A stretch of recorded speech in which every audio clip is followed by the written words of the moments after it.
Mr. Chair, hindi. Why do you refuse to answer Congressman Pimentel when he asked you about your schooling? Mr. Chair, hindi. Why? Hindi po kasi nakapagtapos. Hindi naman nakakaya, hindi ka nakapagtapos eh. Gusto lang na yung malaman kung saan ka nag-aral.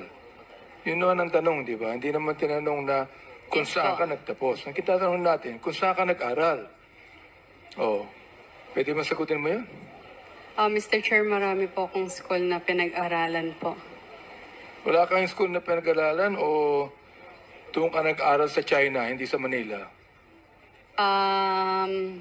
Kick-out student po ako. Kick out ka. Magaling. I mean, ngayon lang ako